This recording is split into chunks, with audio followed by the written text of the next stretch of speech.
Ito yung dalawang singilantina, napakarami po niyang dala. Turo siya ng lokasyon kung nasaan lumalabas yung aura ng gold. Kahit po yung aura ng platinum, diamond, silver, yan po yung makukuha ng ating singilantina. Siya po ay magkukross. Lahat po ng bagay na gusto natin hanapin ay mayroon pong katapat na bala. Kung may paghanap din po natin ito ng mga sucker deposit.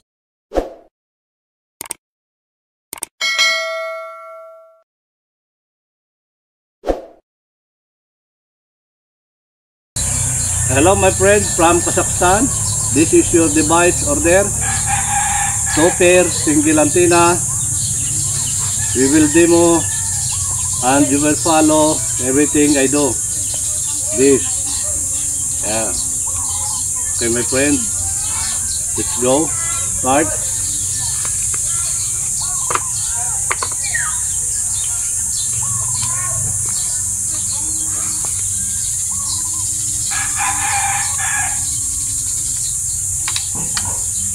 This is a timber. You put load here inside the timber. Open it. And then 18 carats gold, Saudi gold ring. Close. I will put 18 carats ring, Saudi gold. Yan.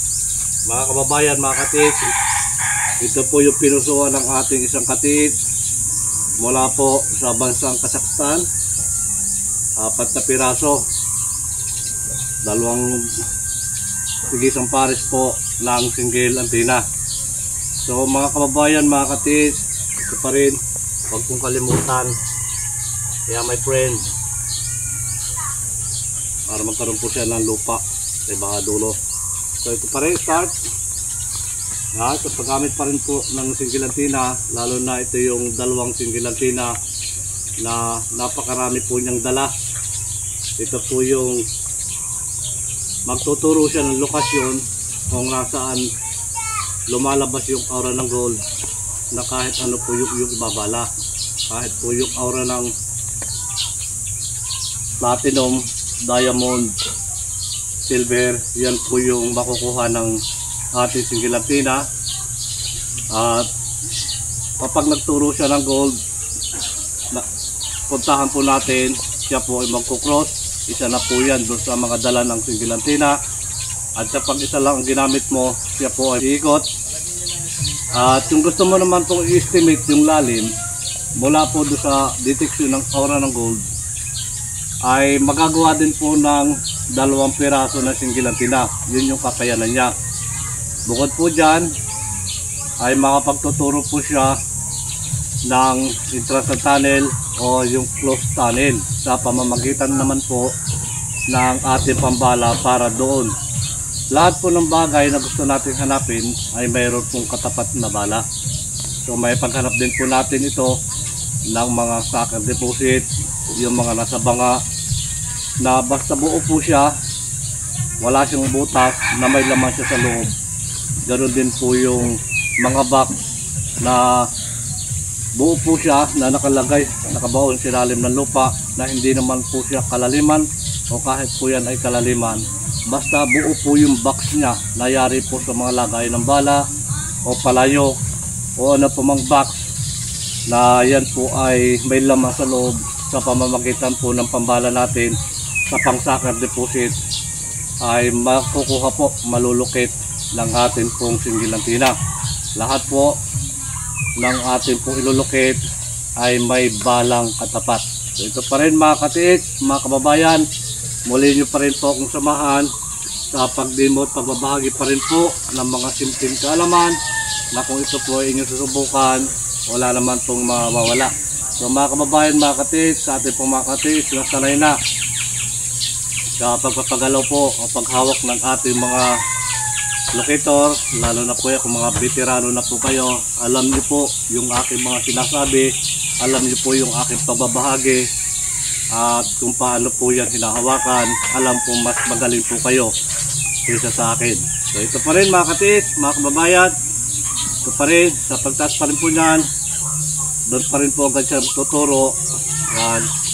Ganyan po yung ating single antenna na kung ano yung ibinabala mo, yun po yung ilulukit niya. Lahat po ng locator na manual, dapat po yan ay balahan.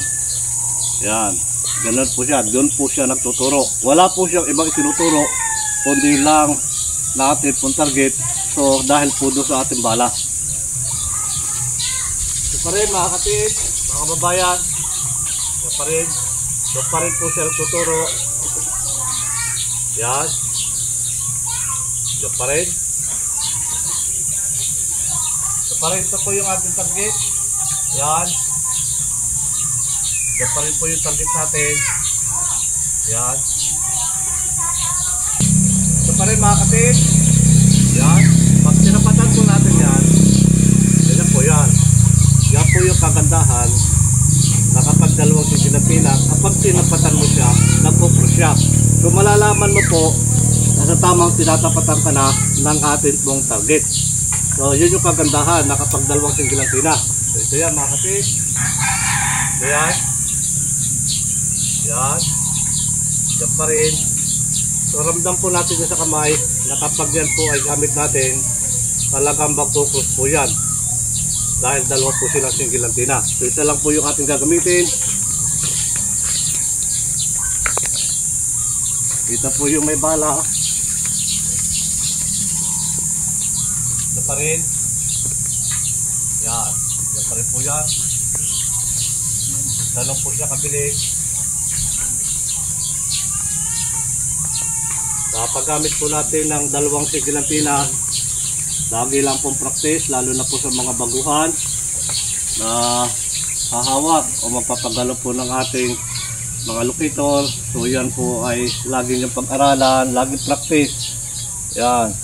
At sikapin niyo po na sa paggamit po natin ng locator, nandiyan po yung ating magandang kalooban, nandiyan po yung magandang pag-iisip, linaw ng kaisipan, at yung mga katangian na dapat po sa paggamit ng isang locator ay inariyan po sa inyo.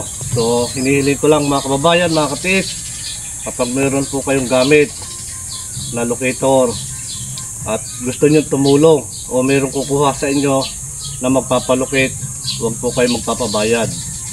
Yun lang po yung aking hiling sa inyo. Huwag nyo pong pababayaran yung paglocate nyo sa isang katis natin. At higit po yan mga kababayan, mga katis, kung kayo man po ay kasama doon sa huhukayin at kayo po naglocate, so wag din po kayong hihingi ng kaparte bilang bayad do sa atin pong locator. So kung meron man po, ang mahalaga po niyan ay meron, at wala rin man ay parte-parte lang ating kapatid. So wala na pong kaparte ang ating locator at wala po yung bayad sa pagtulong po natin sa atin pong mga kababayan. So kung kakayanin ko lang mga katis, mga kababayan, na lahat kayo ay puntahan, so gagawin ko po yan. So ngayon mga katis, so medyo talagang napakalayo talaga yan.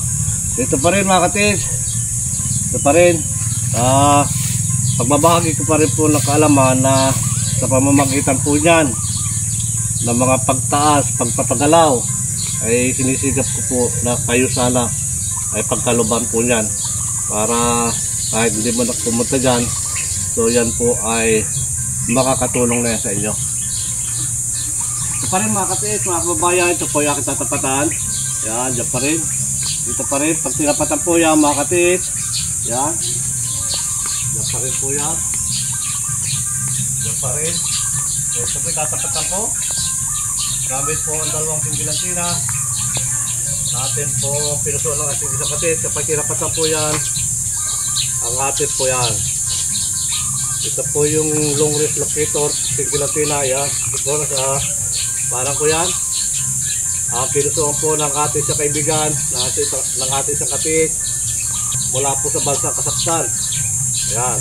Mula po sa bansang Kazakhstan. Ito po yung long range locator, single antenna. Ganyan po yan. Ito pa rin mga katis. Yan. So mga kababayan, mga katis, ito pa rin yung isa. isang pares na kasama pa rin po sa pagdimo. Ito po ay napakalakas, lalo na po napakabilis na magturo at single antenna po siya.